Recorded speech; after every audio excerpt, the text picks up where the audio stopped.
हाय बच्चों, my self Bhimesh Upadhyay. और इसके पिछले वीडियो में हमने बताया था कि चैप्टर नंबर 3 में हम लोग क्या क्या पढ़ने वाले हैं, कौन कौन से टॉपिक को पढ़ने वाले हैं। आज हम लोग उसी को आगे लेकर चलते हैं और पढ़ते हैं कि इनके अंदर जो जो टॉपिक है उसके विषय में, मीन्स उसके अंदर की बातें क्या है। ठीक है, ब्रीफली तरीके से। चलिए, तो अगर हम एलिमेंट की बात करें तो एलिमेंट होता क्या है, सबसे पहले हम ये जानेंगे। एलिमेंट बच्चों क्या होता है? एक ग्रुप होता है एटम का। क्या होता है? एक ग्रुप होता है एटम का, लेकिन शर्त ये है कि वह एटम सेम तरह का होना चाहिए, सेम काइंड ऑफ एटम से मिलकर बने हुए होते हैं एलिमेंट। जैसे अगर एलिमेंट की बात करें, मान लीजिए पोटेशियम एलिमेंट है, पोटेशियम एलिमेंट है, इट इज एन एलिमेंट। अब देखिए, ये जो पोटेशियम एलिमेंट होगा वह कई पोटेशियम एटम से मिलकर बना हुआ होगा, कई पोटेशियम एटम से मिलकर बना हुआ होगा। अब बात करेंगे कितने नंबर ऑफ एटम से मिलकर बने हुए होंगे, तब इनका जो नंबर होता है वह डिपेंड करता है, number of atom it depend on the amount of element, amount of element. जितना ज़्यादा अमाउंट एलिमेंट का पाया जाएगा उतना ही ज़्यादा नंबर ऑफ एटम भी पाए जाएंगे। नंबर ऑफ एटम क्लास 9 पे आप पढ़ चुके हो कि किसी फिक्स अमाउंट में अगर 1 मोल एलिमेंट है तो 1 मोल एलिमेंट है तो उसमें कितने नंबर में एटम पाए जाएंगे। 1 मोल एलिमेंट है तो एक आवोगाड्रोज नंबर दिया गया होगा, आप जानते होंगे 6.022 मल्टीप्लाइड बाई 10⁻23। इतना पोटेशियम एटम पाया जाएगा 1 मोल एलिमेंट में। ठीक है, तो ये तो नंबर दिया गया रहता है। ऐसा नहीं एलिमेंट का ही ये नंबर है, आयन का भी 1 मोल आयन लोगे तब पर भी इतना ही नंबर ऑफ आयन पाया जाएगा। 1 मोल कंपाउंड लोगे उतना ही एटम कंपाउंड पाया जाएगा। कितना? 6.022 मल्टीप्लाइड बाई 10⁻23। ये तो बात की बात है, ये एलिमेंट की बात होगी। एलिमेंट की डिफिनीशन क्या लिखोगे आप लोग कि element is made up of same kind of atom. ठीक है, ये हो गया एलिमेंट की बातें। अब टोटल नंबर ऑफ एलिमेंट कितने पाए जाते हैं, टोटल नंबर ऑफ एलिमेंट कितने पाए जाते हैं। जो टोटल नंबर ऑफ एलिमेंट अभी तक इसकी डिस्कवरी हुई है वो कितना पाया जाता है? 118 element. Total number of element कितने होते हैं? 118 एलिमेंट, जिसमें से 90 एलिमेंट जो हैं वह नेचर में पाए जाते हैं। 90 एलिमेंट जो हैं वह किस में पाए जाते हैं? नेचर में पाए जाते हैं। और बाकी 118 में से 90 लेस कर दो, 118 में से 90 लेस कर दो, कितना आएगा? 9 to 29 एलिमेंट। मीन्स 29 एलिमेंट जो है उसको कौन बनाया है? ये मैन मेड है, हम लोगों ने बनाया है। ठीक है, मैन मेड है। ठीक है, तो 90 एलिमेंट नेचर में पाए जाते हैं और 29 एलिमेंट मैन मेड है। कहने का मतलब है टोटल नंबर ऑफ एलिमेंट कितने हमको जानना है? 118 एलिमेंट, जिसमें से 90 एलिमेंट नेचर में पाया जाता है और 29 एलिमेंट मैन मेड है, जो कि आदमी के द्वारा बनाया गया होता है। अब बात आई कि इस चैप्टर का मेन उद्देश्य क्या है पढ़ना, मेन एम क्या है। सिर्फ हमको यही जानना है कि जो मॉडर्न पीरियोडिक टेबल हम लोग पढ़ते हैं, जो पीरियोडिक टेबल मेंडलीफ के द्वारा बनाया गया था, उसको डेवलप करके मॉडर्न पीरियोडिक टेबल का डेवलपमेंट किया गया। तो वो मॉडर्न पीरियोडिक टेबल कैसे कैसे बना, उसकी हिस्ट्री क्या है, वो किस तरह से शुरुआत हुई उसकी और किस तरह से वो बना, उसी के बारे में हमको पढ़ना है इस चैप्टर में। और कुछ प्रॉपर्टीज़ है एलिमेंट की जिसके बारे में जानना है, ताकि जब हम ब्लॉक पीरियोडिक टेबल में जितने भी ब्लॉक है, चाहे वह एस ब्लॉक हो, चाहे वह पी ब्लॉक हो, चाहे वह डी ब्लॉक हो, चाहे वह एफ ब्लॉक हो, सभी की प्रॉपर्टी कैसे कैसे डिक्रीज करती है या कैसे कैसे इंक्रीज करती है, उन सभी के बारे में जानना है। ठीक है, यही उसका उद्देश्य है। तो इस चैप्टर में सबसे पहली बात आती है कि नीड ऑफ क्लासिफिकेशन। एलिमेंट को क्लासिफाइड किया गया है, मीन्स एलिमेंट को इस तरह से क्लासिफाई किया गया जाए, कुछ साइंटिस्ट ने मिलकर सोचा कि इस तरह से क्लासिफाई किया गया जाए कि ताकि हम लोग इसकी स्टडी आसानी से ईजियर वे से कर सकें। ऐसी आवश्यकता क्यों बड़ी भैया कि अरेंजमेंट करना पड़ रहा है, क्योंकि जब पहले सभी एलिमेंट की इकट्ठे तो खोज हुई नहीं होगी, 118 एलिमेंट की धीरे धीरे खोज हुई होगी। तो जब शुरुआत हुई थी एलिमेंट की, ठीक है, वो 1 एटम से शुरुआत हुई होगी, 1 एटम, 2 एटम, फिर 3 एटम, ऐसे से लगातार नंबर ऑफ एलिमेंट इंक्रीज होते गए होंगे उनकी डिस्कवरी। तो जब 9 एलिमेंट से एबव होने लगे तो उनका अलग अलग फाइल बना के रखना बहुत टफ काम है, मीन्स सभी की प्रॉपर्टी याद रखना। तो उन्होंने सोचा ये तो नंबर ऑफ एलिमेंट बढ़ते जाएंगे, लगातार डिस्कवरी होती जाएगी, क्यों ना हम इसको इस तरह से अरेंज करें ताकि हम उसकी आसानी से स्टडी कर सकें। इसीलिए किसकी ज़रूरत पड़ी? क्लासिफिकेशन की ज़रूरत पड़ी। जैसा कि यहाँ पे लिखा गया है, study of physical and chemical properties of element become systematic. Physical और केमिकल प्रॉपर्टीज़ की स्टडी करना ईजियर हो जाए, हम सिस्टमेटिक ढंग से किसी भी एलिमेंट के फिजिकल और केमिकल प्रॉपर्टी की स्टडी कर सकें, इसलिए हम लोगों को नीड हुई क्लासिफिकेशन की। अब उस क्लासिफिकेशन में सबसे पहला जो साइंटिस्ट थे उनका नाम आता है, क्या नाम आता है? Dobereiner triads. ये भी थोड़ा सा ट्राई किए थे, बट कुछ ही लिमिटेड एलिमेंट में इनका उसके बाद इनका जो रूल इन्होंने अपना स्टेटमेंट दिया था वो रद्द हो गया, ख़राब हो गया, फ्लॉप हो गया। तो कौन कौन से कितने एलिमेंट का जो है अपना स्टेटमेंट दिया था? इन्होंने 9 एलिमेंट तक स्टेटमेंट दिया। उसके बाद जब ये इस तरह से अरेंज करने लगे तो ये फ्लॉप हो गए। क्या क्या इसका स्टेटमेंट क्या था? इनका स्टेटमेंट क्या था? इन्होंने क्या किया था? 3 एलिमेंट को लिया था और 3 एलिमेंट को लेकर के उसके एटॉमिक मास के इंक्रीजिंग ऑर्डर में अरेंज कर दिया था। ठीक है, अरेंज करना ही बड़ी बात नहीं है, उन्होंने इस तरह से अरेंज किया था ताकि पहले वाले एलिमेंट का एटॉमिक मास, तीसरे वाले एटम का एटॉमिक मास, दोनों का जो अर्थमेटिक मीन हो वह सेकेंड वाले एटम के एटॉमिक मास के इक्वल हो। या हम ऐसे भी कह सकते हैं, फर्स्ट वाले एटम का एटॉमिक मास, थर्ड वाले एटम का एटॉमिक मास, दोनों का जो हाफ हो, दोनों का जो हाफ हो वह क्या हो? इस सेकेंड वाले एटम का के एटॉमिक मास के इक्वल हो जाए। ठीक है, तो चलिए देखते हैं सच में ऐसा हुआ था। लिथियम का कितना एटॉमिक मास? 7, पोटेशियम का 39।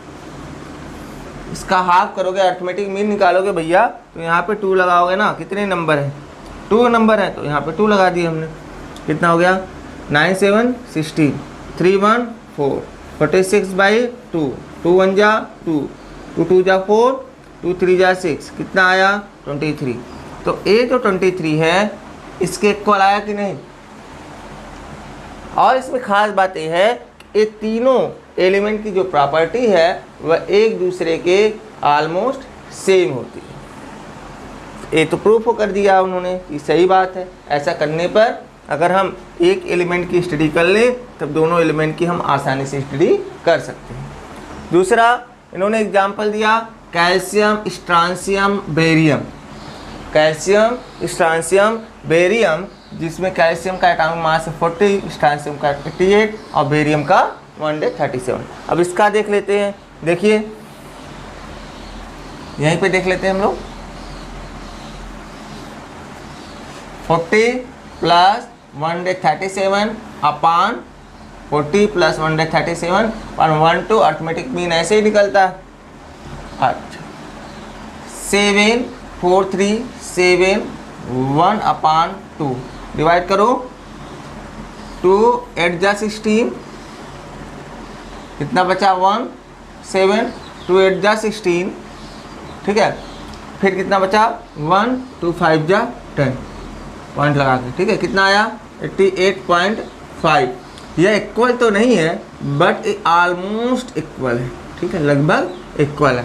ऐसा भी करने पर उन्होंने पाया कि कैसे स्ट्रांसियम बेरियम का जो केमिकल प्रॉपर्टीज होती है या फिजिकल प्रॉपर्टीज होती है ऑलमोस्ट इक्वल होती है।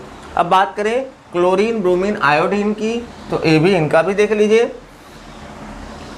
इसका देखिए 35.5 प्लस 127/2 कितना आएगा 0.575 12 325 5.6 और 1 ये आएगा ना 2। डिवाइड करो 2 8 जा 16 2 1 जा 2 2 8 जा 16 2 1 जा 2 पॉइंट में समथिंग आएगा 81 पॉइंट कुछ आएगा। तो ये भी लगभग ऑलमोस्ट इक्वल ही है, समझ लीजिए। तो ऐसा करने पर भी पाया गया कि क्लोरीन, ब्रोमीन, आयोडीन का जो फिजिकल प्रॉपर्टीज था और केमिकल प्रॉपर्टीज ये भी लगभग ऑलमोस्ट इक्वल था।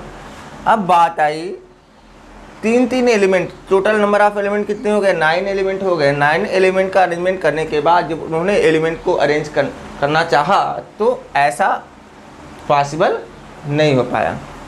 देखिए उन्होंने 3 एलिमेंट को और लिया, एक फ्लोरीन, क्लोरीन, ब्रोमीन, ठीक है। इन तीनों की प्रॉपर्टी एक दूसरे से ऑलमोस्ट इक्वल होती है। जब इन्होंने किया ऐसा, इसमें देखो फ्लोरीन का 18 होता है, लास्ट वाला एलिमेंट ब्रोमीन है 80 हो गया। तो ऐड करो 8 819/2 2 4 जा 8 2 9 जा 18 कितना आ गया 49।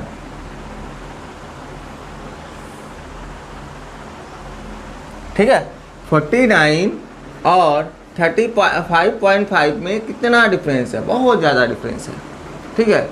तो इनका फार्मूला यहीं पे फ्लॉप हो गया।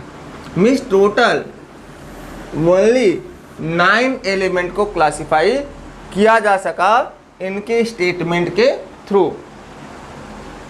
अब बताओ गड़बड़ काम हो गया ना। इसके बाद वाले एलिमेंट जो आएंगे वो कहाँ जाएंगे भैया, ये सारे एलिमेंट कहाँ जाएंगे। तो यहीं पे इनका रूल फ्लॉप हो गया। तो इनका स्टेटमेंट फिर से जान लीजिए।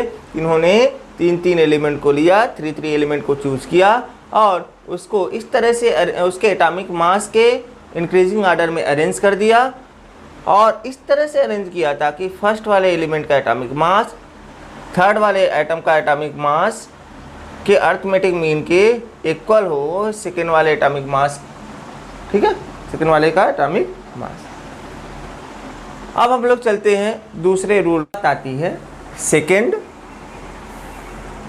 साइंटिस्ट जिनका नाम है न्यूलैंड, और उन्होंने अपना लॉ दिया था और उस लॉ का नाम था न्यूलैंड्स लॉ, ठीक है। और इस लॉ में उन्होंने क्या किया, 8 एलिमेंट को लिया और 8 एलिमेंट को उनके एटॉमिक मास के इंक्रीजिंग ऑर्डर में अरेंज कर दिया और उन्होंने इस तरह से अरेंज कर दिया उन्हें ताकि प्रत्येक 8th एलिमेंट की जो प्रॉपर्टीज हो, जो प्रॉपर्टी हो वो फर्स्ट एलिमेंट के प्रॉपर्टी के ऑलमोस्ट इक्वल हो या रिपीट करे उनकी प्रॉपर्टी। जिस तरह से म्यूजिकल नोड होता है, जैसे यहाँ पे देखो, यहाँ पे लिखा है सा री गा मा पा धा नी, ठीक है। सा 1 2 3 4 5 6 7 और 8, मतलब लिथियम फर्स्ट एलिमेंट है तो 8th वाला एलिमेंट क्या है, सोडियम। ये कौन सा एलिमेंट है, 8th एलिमेंट।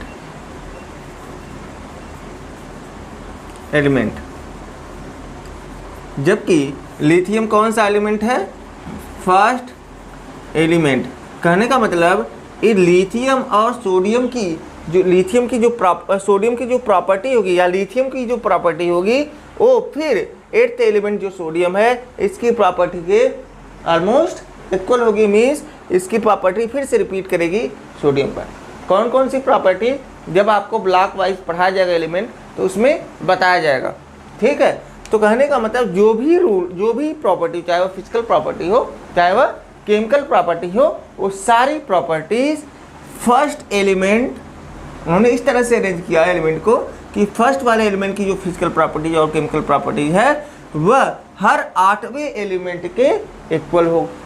ठीक है, फिर इसका देखिए 1 2 3 4 5 6 7 फिर 8, द सोडियम की जो प्रॉपर्टी होगी वो पोटेशियम के इक्वल होगी। ठीक है, जिस तरह सा रे गा मा पा धा नी सा, पा धा नी सा से नी के बाद फिर सा पे आ रहा है, सा से सा पे आ रहा है, मीन्स आठवां सुर लग रहा है। तो इसी तरह से लिखा है every eighth element repeat the properties of first element as musical note. जिस तरह से म्यूजिकल नोड के फर्स्ट वर्ड की जो प्रॉपर्टी है, फर्स्ट नोट की जो प्रॉपर्टी है वह फिर उसके 8वें नोट की प्रॉपर्टी से सेम है। 8वें नोट मतलब फिर वहीं पे आ जा रहा है ना। देखो सा रे गा मा पा धा नी, फिर सा से चला था और सा पे खत्म हुआ। मीन जो सा पे जब खत्म हुआ तो सा की प्रॉपर्टी और सा की प्रॉपर्टी दोनों सेम ही होगी ना। तो वही चीज़ यहाँ पे कह रहा है कि लिथियम शुरू हुआ और ख़त्म कहाँ पे हुआ, सोडियम पे ख़त्म हुआ। मीन्स लिथियम की जो प्रॉपर्टी होगी वह सोडियम के इक्वल होगी, या सोडियम की जो प्रॉपर्टी होगी वो लिथियम के इक्वल होगी। वैसे ही सोडियम शुरू हुआ और कहाँ पे ख़त्म हुआ, पोटेशियम पर ख़त्म हुआ, तो सोडियम की जो प्रॉपर्टी होगी वह पोटेशियम के ऑलमोस्ट इक्वल होगी, या पोटेशियम की जो प्रॉपर्टी होगी वह सोडियम के ऑलमोस्ट इक्वल होगी। उसी तरह से इसका होगा, उसी तरह से इसका, फिर इसका, फिर इसका, फिर इसका। लेकिन यह जो उन्होंने चार्ट अपना बनाया था, सब स्टेटमेंट दिया था, वह केवल अप्लीकेबल था अप टू कैल्शियम एलिमेंट तक। मीन्स लिथियम से चला भैया lithium, beryllium, boron, carbon, nitrogen, oxygen, fluorine, sodium, magnesium, aluminium, silicon, phosphorus, sulphur, chlorine और पोटेशियम, कैल्शियम। लेकिन एक बात ध्यान है, यहाँ पे ध्यान दीजिए, फ्लोरीन के बाद क्या आता है, नियान आता है। यहाँ पे नियान का कोई प्लेस ही नहीं था। नियान क्या होता है, नियान एक नोबल गैस है। नोबल गैस कौन कौन से होते हैं, नियान, हीलियम, नियान, आर्गन, क्रिप्टॉन, जेनान, रेडान, ये होता है। ठीक है, ये इसको बोलते हैं नोबल गैस। नोबल गैस किस लिए बोलते हैं, क्योंकि ये हल्की गैसेज है और इनका जो ऑक्टेट होता है वो फुलफिल होता है, ऑक्टेट कंप्लीट होता है, और ये स्टेबल होते हैं, या न तो इलेक्ट्रॉन निकालते हैं न तो इलेक्ट्रॉन लेते हैं, जेनान को छोड़ करके। अब देखिए यहाँ पे कहीं पे नोबल गैस का यहाँ पे स्ट्रक्चर आपको मिलेगा ही, नोबल गैस का एलिमेंट। ठीक है, लेकिन जब नोबल गैस के एलिमेंट की डिस्कवरी हुई तब इस नोबल गैस का कोई प्लेस ही नहीं दिया गया था। और अगर नोबल गैस का प्लेस रखेंगे भैया, फ्लोरीन के बाद आएगा नियान, और नियान जैसी यहाँ पे रखोगे वैसी पूरा इनका जो अरेंजमेंट है वो डिस्टर्ब हो जाएगा। इसलिए लिखा गया है after placing noble gas whole entire structure was disturb. पूरा इंटायर स्ट्रक्चर जो है वो डिस्टर्ब हो जाता है। इसलिए इनका भी जो स्टेटमेंट था वो कैल्शियम तक ही रह गया जब तक नोबल गैस की डिस्कवरी नहीं हुई थी तब तक। उसके बाद होने के बाद इनका जो स्टेटमेंट था फेल हो गया, इनका जो थ्योरी था, इनका जो लॉ था वो फेल हो गया। इसके बाद जो साइंटिस्ट हैं हम उनकी बात करते हैं। अब हम बात करते हैं नेक्स्ट रूल्स की या नेक्स्ट साइंटिस्ट की, जिसका नाम है मेंडलीव लॉ ऑफ क्लासिफिकेशन। बहुत ही इम्पॉर्टेंट लॉ है और ये आपको हर जगह मिलेगा, और हम लोग इन्हीं के लॉ के बारे में पढ़ेंगे अच्छे से, ताकि हम लोग सारे एलिमेंट के बारे में आसानी से जान सकें। जो मॉडर्न पीरियोडिक टेबल था वो इन्हीं की क्लासिफिकेशन पर बेस्ड है, थोड़ी सी चेंजिंग हो गई थी। ठीक है, इन्होंने इस क्लासिफिकेशन में एलिमेंट को एटॉमिक मास के बेस पे अरेंज किया था, जबकि मॉडर्न पीरियोडिक टेबल में ऐसा नहीं, एटॉमिक नंबर के बेस पे उन्होंने अरेंज किया था। प्रॉब्लम क्या हुई, कैसे हुई, क्या दिक्कतें हुई और क्या इनके क्लासिफिकेशन से क्या फ़ायदा हुआ, उन सभी के बारे में आज हम लोग इसमें बात करेंगे। ठीक है, चलिए, तो पहला है मेंडलीव पीरियोडिक टेबल में मेंडलीव ने अपना पीरियोडिक टेबल दिया था, प्रपोज किया था, जिसको हम मेंडलीव पीरियोडिक टेबल कहते हैं। तो मेंडलीव ने अपना एक ला दिया, स्टेटमेंट दिया। उन्होंने अपने स्टेटमेंट में कहा ये the physical and chemical properties, जो फिजिकल प्रॉपर्टीज होती है और केमिकल प्रॉपर्टीज होती है किसी भी एलिमेंट की, वह पीरियोडिक फंक्शन होती है उनके एटॉमिक मास के। कहने का मतलब इसका मीन्स क्या हुआ, periodic function to their atomic mass means क्या हुआ कि किसी भी मतलब एक ग्रुप में एलिमेंट को अरेंज कर दिया जाए, इस तरह से अरेंजमेंट को कर दिया जाए किसी एक ग्रुप में कि एक ग्रुप के सबसे टॉप वाले या सबसे बॉटम वाले एलिमेंट, किसी भी एक एलिमेंट की स्टडी कर दे तो उस ग्रुप में प्रेजेंट सभी एलिमेंट की स्टडी हम कर सके। लेकिन कब, जब हम उन एटम को उनके एटॉमिक मास के इंक्रीजिंग ऑर्डर में अरेंज करें तब। अब देखिए, अब the physical and chemical properties of the element are periodic function of their atomic mass, ये उसका रूल है, उनका स्टेटमेंट है। उसमें उन्होंने अपना जो पीरियोडिक टेबल बनाया था, उस पीरियोडिक टेबल में कितने पीरियड बनाए थे, 7 पीरियड, और क्या बनाया था, 8 ग्रुप। अब पीरियड ग्रुप होता क्या है, उन्होंने लाइन खींची थी हॉरिजेंटल एंड वर्टिकल। कौन सी लाइन खींची थी, horizontal and vertical. Horizontal means क्या होता है, पीरियड, और वर्टिकल मीन्स क्या होता है, ग्रुप। ठीक है, इस तरह से उन्होंने अरेंज किया था।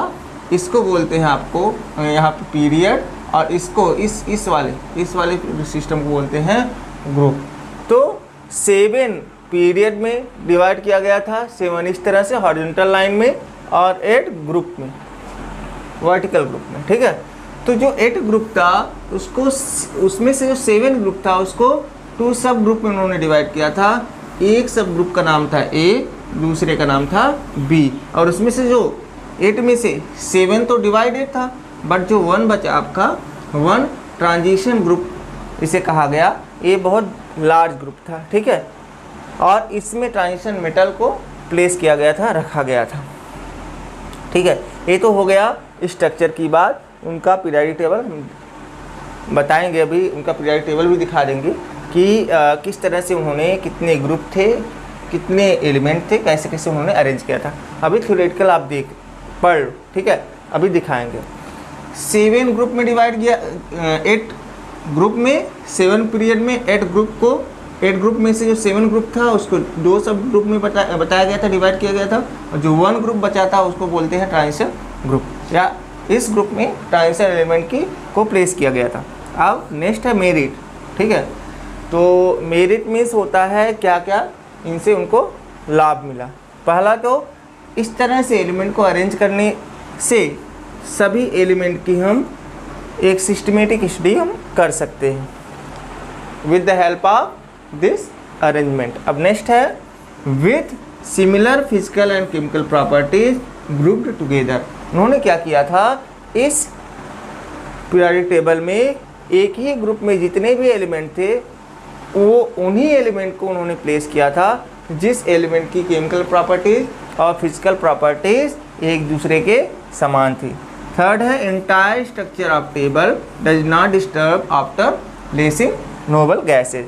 कहने का मतलब जब हम न्यूलैंड ऑक्टेव्स रूल हमने पढ़ा था तो उसमें देखा था कि वहाँ पे नोबल गैसेज के जितने भी एलिमेंट थे उनका कहीं पे उन्होंने स्थान नहीं दिया था, और जब नोबल गैसेज की डिस्कवरी होने के बाद जब उनका वे स्थान देने लगे तब देखें कि पूरा उनका जो चार्ट था वो डिस्टर्ब हो जा रहा था। वो मतलब कि जैसा उन्होंने बताया था वैसा वो फॉलो नहीं हो पा रहा था। लेकिन यहाँ पे ऐसा कुछ नहीं है। नोबल गैस का प्लेसिंग करने पर, नोबल गैस का स्थान देने पर भी इनके पूरे स्ट्रक्चर में भी कोई भी चेंजिंग नहीं, कोई भी डिफ़िकल्टीज नहीं आई। ठीक है, उन्होंने क्या किया, सभी एलिमेंट को, वैसे तो कहा गया है कि एटॉमिक मास के आधार पर ही उन्होंने सभी एलिमेंट को अरेंज किया था, बट उन्होंने प्रेफरेंस किसको दिया? उन्होंने प्रेफरेंस दिया केमिकल एलिमेंट के फिजिकल और केमिकल प्रॉपर्टीज़ को। ठीक है, उन्होंने इस बात पर ज़्यादा बल दिया कि एक ही ग्रुप में जितने भी एलिमेंट को रखा जाए उन एलिमेंट की प्रॉपर्टी, चाहे वह फिजिकल प्रॉपर्टीज हो चाहे वह केमिकल प्रॉपर्टीज हो, सारे इक्वल हों, मीन्स सारे ऑलमोस्ट सेम हों, भले ही उनके एटॉमिक मास थोड़े से डिफरेंट आ जाए। तो जब इन्होंने टाइम टेबल, अपना पीरियडिक टेबल बनाया था, उस पीरियडिक टेबल में कुछ एलिमेंट की डिस्कवरी नहीं हो पाई थी, तो उन्होंने पहले से ही उसका स्थान छोड़ दिया था। और सबसे बड़ी बात यह है कि जो स्थान छोड़ा था उन्होंने, उनकी प्रॉपर्टीज़ के बारे में पहले से उन्होंने बता दिया था। वो ये बता दिए थे कि इनकी प्रॉपर्टी क्या होगी, चाहे वह फिजिकल प्रॉपर्टी की बात करें चाहे वह केमिकल प्रॉपर्टी की बात करें।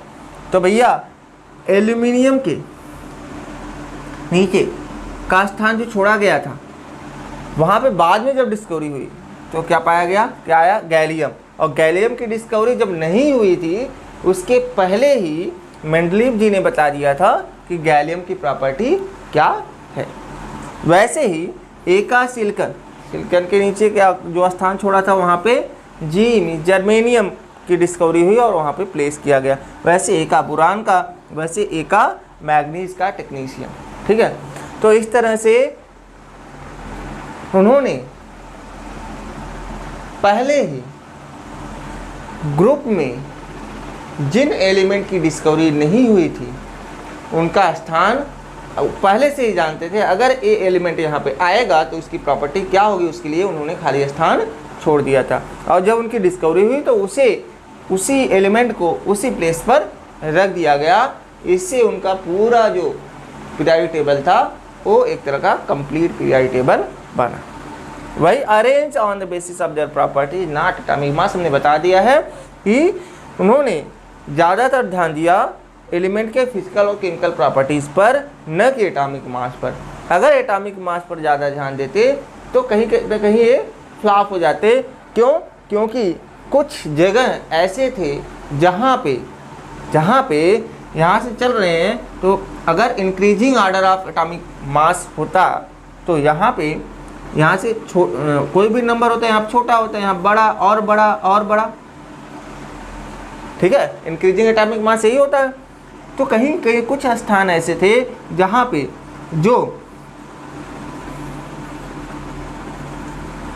पे स्मॉल नंबर होना चाहिए, उनका स्मॉल एटॉमिक मास होना चाहिए, वहाँ पे लार्ज हो गया था। जहाँ पे लार्ज एटॉमिक मास होना चाहिए वहाँ पे स्मॉल हो गया था। ऐसे कई जगह हैं।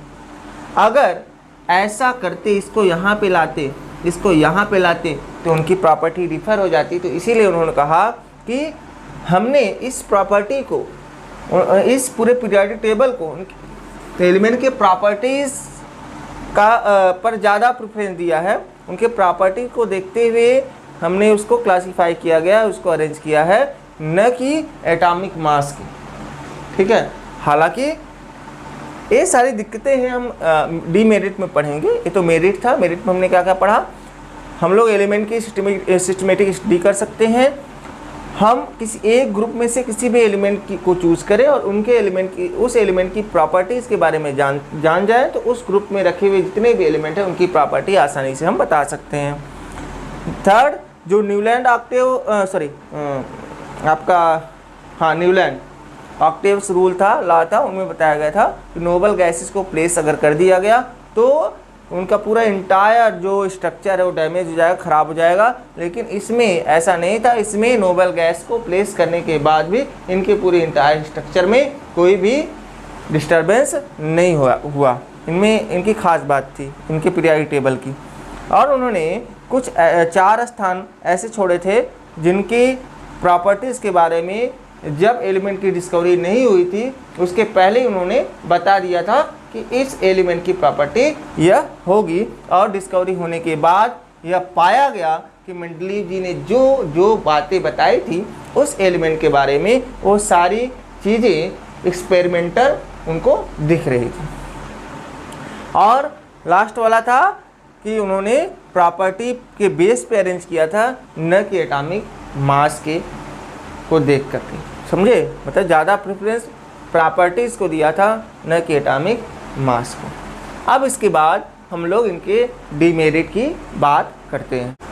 अब हम लोग बात करते हैं मेंडलीव्स लॉ क्लासिफिकेशन में मेंडलीव का के पीरियोडिक टेबल का डीमेरिट की बात करते हैं। अभी मेरिट पढ़ लिया हमने, अब डीमेरिट पढ़ते हैं। डीमेरिट क्या क्या थे? डीमेरिट में समझते हो, जो प्रॉब्लम क्रिएट हो रही थी इनके पीरियोडिक टेबल से, उसी को पढ़ना है हमें इसमें, ठीक है? तो सबसे पहला आपका कि पोजीशन है, सबसे पहला डीमेरिट है इनका कि position of isobar, position of isobar and isotopes are not discussed. पहली बात समझो कि आइसोबार और आइसोटोप्स होता क्या है। आइसोबार होता है जिनके मास नंबर क्या हो जाए, नंबर इक्वल रहे, ठीक है, वो होता है आइसोबार। आइसोटोप क्या होता है? जिनके एटॉमिक नंबर इक्वल रहे, उसे बोला जाता है आइसोटोप्स। तो अगर हम हाइड्रोजन की बात करें, तो हाइड्रोजन के आइसोटोप्स की बात करें तो होता है पहला H11 हाइड्रोजन का आइसोटोप्स, H12 एंड H13। इनका नेम क्या है? हाइड्रोजन H11 का नेम है हाइड्रोजन, जबकि H12 का नाम है ड्यूटेरियम, और H13 का नाम है ट्राइटियम।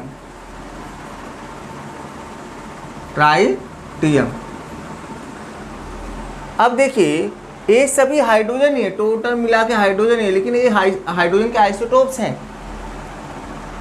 अब ये क्या प्रॉब्लम क्या हुई मेन कि इनकी पूरी प्रॉपर्टीज़ की बात या पूरे पीरियोडिक टेबल की बात करें तो पीरियोडिक टेबल में हाइड्रोजन का एक ही स्थान दिया गया था, ठीक है, जबकि हाइड्रोजन के, और हम ये भी जानते हैं पीरियोडिक टेबल में जितने भी एलिमेंट का अरेंजमेंट किया गया था उनके एटॉमिक मास के अकॉर्डिंग किया गया था।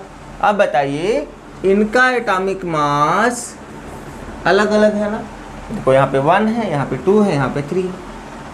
तीनों हाइड्रोजन का आइसोटोप्स 3 ठो है, तीनों के एटॉमिक मास अलग अलग है। अब जब भैया तीनों के एटॉमिक मास अलग अलग हैं तो तीनों को अलग अलग प्लेस देना चाहिए ना इनके स्टेटमेंट के अकॉर्डिंग, बट ऐसा नहीं था, हाइड्रोजन को एक ही प्लेस मिला था, ठीक है। दूसरी बात आते हैं, there are some blank spaces, जैसा कि हमने बताया था कि कुछ ब्लैंक स्पेस थे जो बाद में उनकी डिस्कवरी हुई, फिर एलिमेंट को अरेंज किया गया उसमें, लेकिन जब इनका पीरियोडिक टेबल बना था तो उस समय बहुत ढेर सारे 4 जगह बताया था ना इसकी मेरिट में, 4 जगह ब्लैंक स्पेस छोड़ा गया था, जिससे देखने में उनका भद्दा लग रहा था। क्या सिस्टम था उनका, मतलब डीमेरिट यही थी कि there are some blank space, वहाँ पर कुछ ब्लैंक स्पेस थे, लेकिन बाद में जब उनकी डिस्कवरी हुई एलिमेंट की तब एलिमेंट को उसके प्लेस पर रख दिया गया और पाया गया था। मेरिट में क्या बताया गया था, मेरिट में बताया गया था कि उनकी जो प्रॉपर्टीज़ थी वो प्रॉपर्टीज़ बिल्कुल क्या थी, एकदम एग्जैक्ट जो मेंडलीव ने बताया था वही पाई गई। किसके थ्रू, एक्सपेरिमेंटल जो एनालिसिस की गई उसके थ्रू पाया गया, ठीक है। पोजीशन ऑफ हाइड्रोजन वही चीज़ है, पहली तो हाइड्रोजन गड़बड़ी आई कि आइसोटोप्स में, ऐसा नहीं हाइड्रोजन का ही आइसोटोप्स होता है, बहुत ढेर सारे ऐसे एटम है जिनका आइसोटोप्स की डिस्कवरी हो चुकी है। अब बात आई है पोजीशन ऑफ हाइड्रोजन की, तो भैया हाइड्रोजन की बात करें तो हाइड्रोजन का एटॉमिक नंबर होता है 1, अगर इसका इलेक्ट्रॉनिक कॉन्फ़िगरेशन निकालें तो 1s1, अगर इसको डबलेट कंप्लीट करना है तो इसको 1 इलेक्ट्रॉन लेना पड़ेगा। जैसे ही 1 इलेक्ट्रॉन लेगा तो बताओ इसमें 2 इलेक्ट्रॉन हो जाएंगे ना, इसका डबलेट कंप्लीट हो जाएगा और ये क्या हो जाएगा, स्टेबल हो जाएगा, ठीक है। पहली चीज़ ए। दूसरी चीज़, यह इलेक्ट्रॉन को निकाल भी सकता है, अगर ये इलेक्ट्रॉन को निकालता है तब पर भी ये स्टेबल हो जाएगा, दोनों कंडीशन में स्टेबल हो जाएगा। मीन्स दोनों प्रॉपर्टी रखता है, ले भी सकता है और निकाल भी सकता है। तो भैया एल्कली मेटल में जितने भी एलिमेंट को रखा गया है वो सारे एलिमेंट इलेक्ट्रॉन को निकालते हैं, जबकि हैलोजन ग्रुप में जितने भी एलिमेंट को रखा गया, फ्लोरीन, क्लोरीन, ब्रोमीन, आयोडीन, वो इलेक्ट्रॉन को लेते हैं। अब बताइए, दोनों की प्रॉपर्टी हाइड्रोजन के पास है, लेकिन तब पर भी हाइड्रोजन को सिर्फ एल्कली ग्रुप में ही क्यों रखा गया है, ये भी प्रूफ नहीं कर पाए कौन, मेंडलीव जी। उसके बाद आता है कि जितने भी एलिमेंट को उन्होंने अरेंज किया था, कुछ ऐसे ग्रुप पाए गए जिस ग्रुप में एलिमेंट की प्रॉपर्टी, जो सब ग्रुप बनाए थे उन्होंने, जैसे एक ग्रुप है तो उस ग्रुप को 2 सब ग्रुप में बांटा गया था, ठीक है। ये तो ग्रुप है, ग्रुप में जितने भी एलिमेंट को रखा जाना चाहिए वो सेम होने चाहिए, लेकिन सब ग्रुप ए और सब ग्रुप बी के बीच में बहुत ज़्यादा डिफरेंसेस थे उनकी प्रॉपर्टी को लेकर के। तो ये भी यहाँ पर भी गड़बड़ी पाई गई। नेक्स्ट है nickel has higher atomic mass than cobalt but placed before cobalt. कहने का मतलब है कि इनका स्टेटमेंट ये था कि एलिमेंट को उनके एटॉमिक मास के आर्डर में अरेंज किया था। इन्होंने कहा था, इनका स्टेटमेंट था कि हमने क्या किया है, एलिमेंट को उनके एटॉमिक मास के इंक्रीजिंग आर्डर में अरेंज किया है। लेकिन अगर हम निकिल की बात करें और कोबाल्ट की बात करें, निकिल पहले आता है, कोबाल्ट बाद में आता है, तो इनका एटॉमिक मास कम होना चाहिए ना, इनका एटॉमिक मास ज़्यादा होना चाहिए, तभी इंक्रीजिंग आर्डर होगा। लेकिन निकिल का एटॉमिक मास पाया गया ज़्यादा इन कंपेरिजन टू कोबाल्ट, तो यहाँ पर भी डिस्टर्बेंस हुआ ना। पाया क्या जाना चाहिए, निकिल का एटॉमिक मास लेस होना चाहिए, कोबाल्ट का एटॉमिक मास ज़्यादा होना चाहिए, तो प्रॉब्लम यहाँ पर भी आ गई। अब भैया बताओ, नेक्स्ट है there is no position of lanthanoid and actinoid elements.